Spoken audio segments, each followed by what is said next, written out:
So often when I record unboxing videos, you guys don't get to see the kinds of things that end up in our refrigerator. So could go into freezer too, except honestly, our freezer needs to be reorganized to where you can even see what's in there. So maybe one time when I do a freezer organization, we'll do that so we can pull things out because it's just like impossible to see things in the freezer. But in the refrigerator, you can see a lot of the fresh items that we do not get in our shipments frequently. And so let me show you a little bit of a peek into what that looks like with a lot of locally sourced dairy and homemade things and storage without plastic as much as possible. Okay, so the first thing you might notice is that we have a lot of mason jars and a lot of glass jars. I save things quite a bit, and so I try to organize the fridge just a little bit. And y'all, yes, this is real life. It could used to be cleaned a little bit more, and yet I'm still showing you. So we have a lot of fermented veggies, you will notice, and I try to keep them somewhat organized. But, you know, when other people are in the refrigerator, it doesn't always stay exactly the same as the way you started it. So we have a lot of soured corn and some soured corn salsa that we made when we got a bunch of sweet corn from our CSA this summer. We've got fermented jalapenos. This fermentation, if you guys aren't fermenting veggies, this is a fantastic way to preserve your vegetables for a long period of time, as well as to really up the nutrition in them and to increase the enzymes and the probiotics and just make them a lot easier to digest. So we've got some fermented jalapenos, some mixed peppers and onions in here. And then behind here, yes, I do sometimes buy raw sauerkraut. I actually bought this for a Bible study small group that we were in. We were doing dinner and we needed sauerkraut. So I bought the big thing thinking more people would eat it. But we have it here. Thankfully, fermented veggies last for at least 6 months, usually even more. They just continue to ferment when they're in the fridge, just very, very slowly, but they just get more and more sour, which doesn't negatively impact the health or anything. So this is we have our produce CSA that we're part of, and then we have a meat CSA, but sometimes they'll do fermented veggies and treats like that. So McCulley Farms is up in Boulder area, and we get these firecracker carrots are really good. We've been milking them. They're almost gone, which is sad, but we have more jalapenos. This is kind of our fermented area. We've got lots of pickles. These were fermented when we got our cucumber picks from the Veggie CSA. We got to go self-pick cucumbers, and then we fermented a bunch of pickles. We also canned a bunch of pickles. This is my last jar that was canned at the wrong temperature. The seal, it did not have a seal failure. There's actually a seal here, but it was canned at the wrong temperature. So it's been in here. Gonna finish it before next week. That is the goal. And then the fermented ones we can eat kind of whenever. Hubby made some fresh salsa. So this was not honey, like the label says. I just haven't taken the label off the jar yet. So repurposing this jar that had honey in it with our freshly made salsa. We have some buttermilk that I had bought, cultured buttermilk to get, you'll see there's buttermilk down here. And with the dairy class that I started, you need a starter culture. So I use that. I need to bake something and use the rest of that buttermilk there. I hate to just dump it. So I want to use that. There's some cornmeal back there. And then heading down, this is like our mostly Weston A. Price Foundation-ish. If I had to pick a name of a diet plan that goes the closest to how we eat, I'd say it's probably Weston A. Price. Lots of traditional foods, whole foods. In here, there are actually cracklins. Let's see, I can't get that off easily. So there's cracklins in here from rendering lard recently, which you will see, whoops, over here, there's the lard. So there's cracklins left in here we need to use on a salad. There's some Parmesan cheese from Costco that's in here, Parmigiano Reggiano. Friends, if you don't know, Parmigiano Reggiano is different than Parmesan. So when you see Parmigiana, or Parmigiano, sorry, the G-I-A-N-O versus the E-A-N ending, that means that it's certified. It has to be grass-fed, it has to be aged for a certain amount of time. So fantastic there. This is some greens and lettuce that we have from our latest CSA pickup that we need to use. This is actually, I was going to juice this, and clearly I got to the broccoli greens in time. See, real life. Shriveled up broccoli greens and a lemon that are washed and ready to be juiced.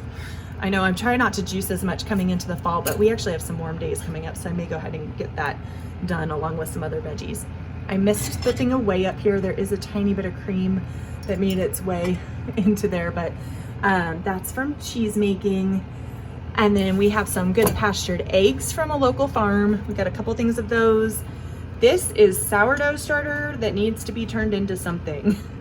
I don't like using a lot of plastic wrap, so that's why you'll see if I don't have a lid for something, we just tend to put a plate on top and makeshift a lid instead of using plastic wrap.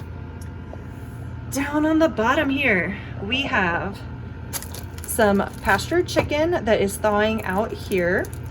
Then we have some more soured corn salsa, soured corn and peppers over there. That's right, that doesn't have cilantro, so that's just the peppers.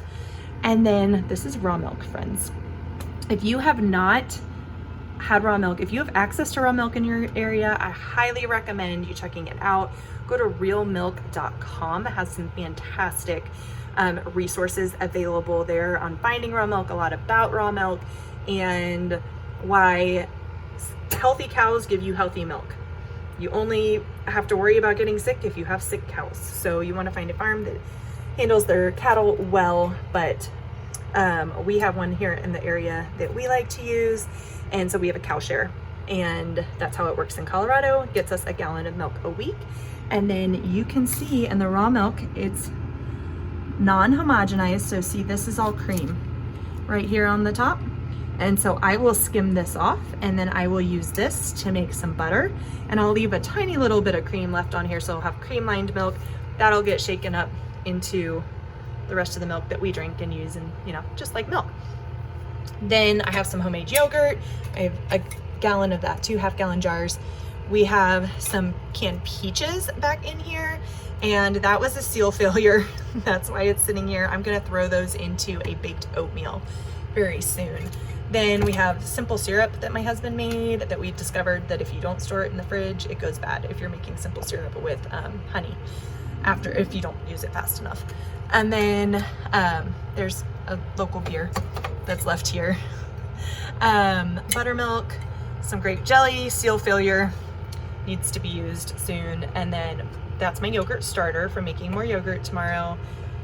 I need to use this, so maybe I'll make yogurt cheese because I want to keep that culture going. Some more away, not pork broth. Sometimes I'm bad about getting the old label off of there, but you know what? You do what you gotta do. Then down here is where literally last night I unpacked our winter storage share, and this was 2 weeks worth of food you pick up once a week with their storage share, so they really load you up. So we've got parsnips and beets and carrots in here, and I think that's all that's in that drawer. We have lots of parsnips, carrots, and beets in here. These are some washed greens. Again, I don't like using a lot of disposable stuff, so I don't wrap them in paper towel after they're clean. I'm gonna pull those out first to have a soup actually here, but I like to wrap them in a rag, dish towel, and that way I can just rewash it. We've got turnips and turnip greens, some cabbage. I'll probably end up fermenting this because I'm not sure if we're gonna be able to use it fast enough before we have Thanksgiving stuff. And then some peppers and lemon, and I believe that's everything in here. Yeah. Then we've got the door. Over here on the door, I'll try to be quick so I can close my refrigerator. I have homemade elderberry syrup. You guys, this is so easy to make yourself. I do recommend that if you're making elderberry syrup, you get some really good elderberries. I got some from Natural Grocers and they were fine for my first batch, but then I ordered some from Farmhouse Teas. And when they came in fresh from Farmhouse Teas, I could smell the bag. It was phenomenal. They are, I don't know if Natural Grocers just over dries theirs or what. I mean, they were organic and everything, but far superior ones that I got from Farmhouse Teas.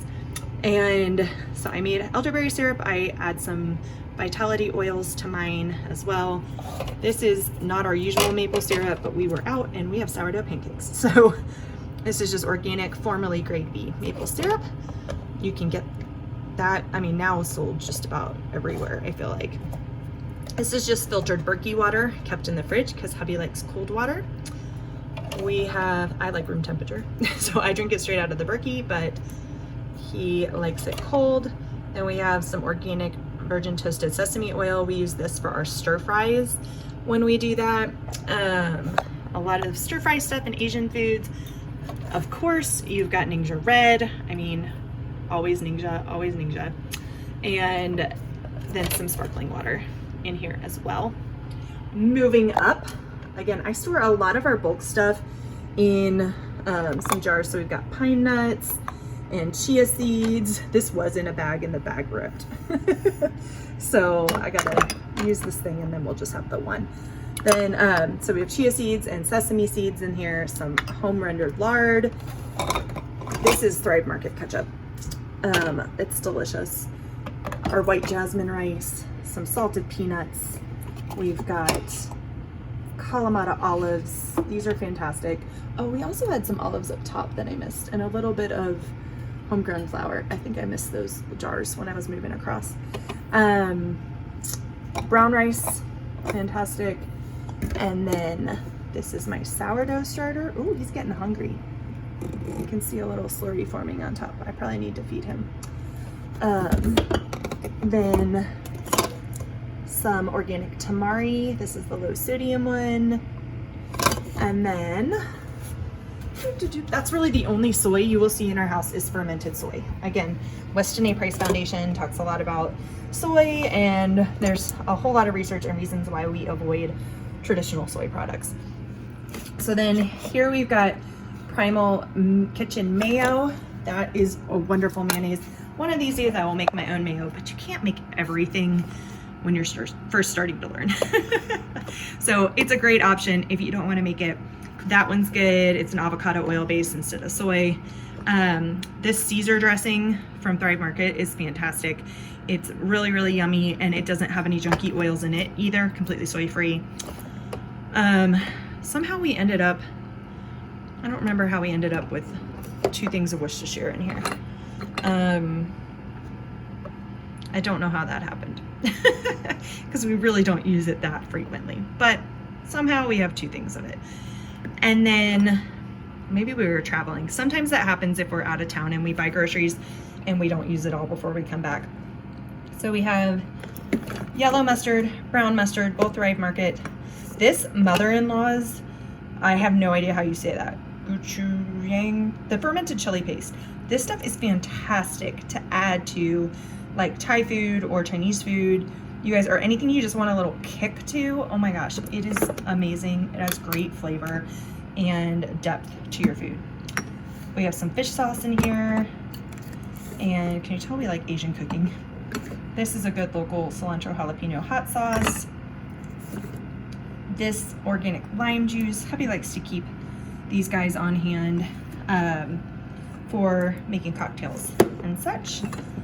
And then we have sweet red chili. Anytime we order Chinese food, which it might be one of our downfalls, we have date night once a week, and that meal I usually try not to think too much about the restaurant, but it's like the one meal a week I don't really think about. So sometimes we will do Chinese. We usually do end up at a farm to table restaurant though. But if we get Chinese to go at home, we don't use their sweet and sour sauce because it's just like loaded with red dye and high fructose corn syrup and stuff. We just use this instead for our egg rolls and such, and it's yummy. We have some maraschino cherries that are dye-free and yummy. And then I've got mineral essence is kept in the fridge. And this says it's lard, but it's actually filtered bacon fat. Some more seal failures with jam is hanging out back here. Some masa harina. And then we have, last but not least, up here in the butter thing, I keep some flax seeds, some Kerrygold, usually the big things. They didn't have the big things when I was there the one day and got this. But pro tip, if you live where there's a natural grocers right now, the big Kerrygold, like the 8-ounce block, the 8-ounce block is on sale for $2. Go grab you some. I grabbed 12. They're in the freezer.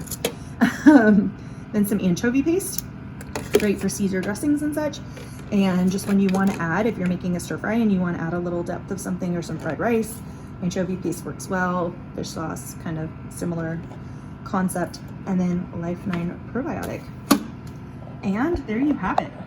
That is what is currently in our fridge. So I need to finish making our soup for dinner and get that going. But I hope you enjoyed the little peek into our fridge and got some ideas. If you have questions, let me know. Those are most of the staples. And when we have those things on hand, you can make so many different things. So until next time, take care, friends. Cheers.